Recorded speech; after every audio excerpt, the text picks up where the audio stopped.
Right. So today we are diving into the fascinating world of persuasion. And I think this is something that's going to really resonate with you, particularly when we think about those client agency relationships, Right. right? Like, how do we make them better? How do we understand what's going on beneath the surface? And for that, we are turning to the work of Robert Cialdini in his book, Influence the Psychology of Persuasion. Hmm. But we're also pairing that with this consultancy offer that you were really curious about. Yeah, I think that's such a smart pairing, right? Because you've got the sort of the theory behind it all with Cialdini, and then you see it in action in this, like, business pitch. It's like a backstage pass to like how agencies are trying to win us over. Exactly. So Cialdini, he lays out these 7 key principles. He calls them weapons of influence, which I got to say sounds a little dramatic, but A little dramatic. we're going to go there. Yeah, but it grabs you, right? It does. And that maybe is part of it, right? Right. Like when you think about scarcity, that idea that something is more desirable if it's, limited or exclusive, he's already roping us in with that title. Do you think he meant for the title to be persuasive in and of itself? I think you have to. That's good. Right. That's very meta, very clever. Yeah. Okay, so weapons of influence. He lays out 7 key principles. We've got reciprocity, commitment, social proof, a bunch more. Are any of these like ringing a bell for you from your client work? Oh, yeah, absolutely. I mean, I would say almost every successful client interaction I've had has in some way tapped into one of these, whether we knew it at the time or not, Yeah. you know? So let's start unpacking some of these bad boys. How about reciprocity? This idea that if someone does something for us, we feel obligated to return the favor. Have you ever gotten like a surprisingly nice gift from an agency, maybe around the holidays? More times than I can count on 2 hands. And, it is funny how even that small gesture can really make you feel like, oh gosh, I feel like I owe them at least a phone call, at least a meeting, Totally. at least to hear what they have to say. It's like that study that Cialdini talks about, where he talks about how like just giving someone a can of soda made them more likely to buy raffle tickets from them later on. Yeah. It's like this weird, like It's almost like subconscious, right? subconscious need to even the scales. And that's, I think, what's so powerful about it is that it's not like you're trying to bribe someone. It's that it's tapping into this like deeply ingrained social norm that we have, which I think when you think about it from the client side too, it's like, are you aware of when that might be influencing your decisions? So should we be refusing those agency gifts from now on? I don't know if I'd go that far, Okay. but maybe just be aware of it, right? Like, did you really love that gift basket, or are you a little bit more likely to view their next proposal favorably? That's a good point. Yeah, it's something to ponder, for Cool. sure. Okay, let's move on to another one of these principles. How about commitment and consistency? Okay. What is that all about? So this one is all about how our brains crave consistency, like for our actions to align with what we've done in the past and what we say we believe. So if I commit to something small, does that mean I'm more likely to say yes to a bigger request later on? Exactly. And Cialdini talks about this experiment where people were more willing to display this like large, unsightly sign in their yard after they had just agreed to display a small sign supporting the same cause a week earlier. So their need to be consistent with their past selves was stronger than like their aesthetic preferences. Yes, their need to not have this like eyesore in their yard. That's fascinating. Yeah. Wow. Yeah. It is powerful stuff. Yeah. So if you can just get someone to commit to that one small thing, they're much more likely to go all the way with you later on. I'm thinking like sign up for our email list, right? Oh, yeah. That kind of thing. Like those pop-ups. Yes. If Yeah, you get you get to it. take that one small action, It's very clever. and then you're more likely to buy later.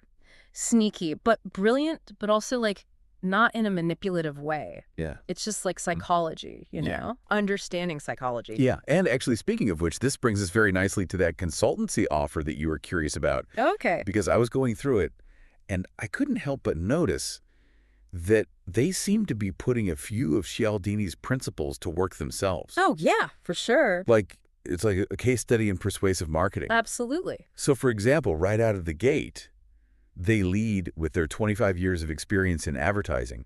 Hello, authority. Right. They're establishing credibility. Yeah. They're letting you know we're not just, some new company. We've been around and we know what we're doing. We know our stuff, and it's not just the number. Right. It's how they frame it. Yeah. They say things like leading agencies and proven track record. Exactly. All of that just adds to this air of like, oh, they know what they're doing. You can trust us. Yes. Yes. And then there's this other line that I thought was interesting where they say that they specialize in transforming client-agency relationships. Okay. And it feels very targeted, right? Mm. Like they're speaking to a very specific pain point that a lot of us experience. Yeah. Are they manufacturing scarcity there? Ooh, Or are they just that good? I don't know, but the fact that it's making me wonder means it's working. It's working on you. Okay, so they're using these principles to sell their services, Hmm. which makes sense. But let's flip the script again. How can clients use this knowledge to their advantage? I mean, we talked about with reciprocity, being aware of those gifts Hmm. and how they might be swaying us. But what about being more proactive? Yeah. Well, I think one of the most powerful things that clients can do is to leverage social proof, Okay, you know? tell me more. So don't be afraid to ask for case studies. Ask for testimonials from similar businesses who have seen success with the agency. So instead of just taking their word for it, Yeah, you want to see. show me the receipts. Yeah, exactly. Show me. Don't tell me, and not just any evidence. You want to see how they've helped businesses that are like yours. With similar challenges. Exactly. So- Overcome challenges that you are also experiencing. Yeah. You want to find those relatable success stories. Yeah, it's like seeing is believing. You know what I mean? Exactly. Like, I'm much less likely to be swayed by your fancy words if I can see that you've actually gotten results in the past. Absolutely. And it plays on that, humans, we're social creatures, right? We like to follow the crowd. Probably. So if other businesses like ours have seen success, it lends credibility to the agency's claims. For sure. For sure. Okay, so we talked about how agencies are using these principles, kind of maybe subconsciously, maybe very intentionally, to get us to work with them. But let's flip the script again. How can we as clients use this knowledge to make sure that we are getting the most out of those agencies? Right? Do we just like hand them a copy of Cialdini and say like, hey, I know all your tricks? Read this, right? I mean, you could try that. Yeah. But I think a more, I guess, elegant approach would be to think about how you can use these principles to set yourself up for success, Okay. to set the collaboration up for success. So I think a really good example of this is commitment and consistency. Okay, how? So think about it, right? Like, how often do agencies complain that they're given these really vague briefs? Oh my God. And that the clients are constantly changing their minds. And it's like pulling teeth to get them to The worst. agree on something. It's painful for everyone involved. So what if from the very beginning you involve the agency in like a collaborative brainstorming session? Interesting. Really get them invested in understanding your vision Okay. and co-creating the strategy. So it's less about like, here's what I want you to do, go do it. And it's more like, let's figure this out together. Exactly. I like that. And you're not only, getting their buy-in, but you're also sort of tapping into that need that we all have to be consistent with our commitments. So smart. So if they feel like they've had a hand in shaping this from the beginning, Yeah. they're more likely to stick with it.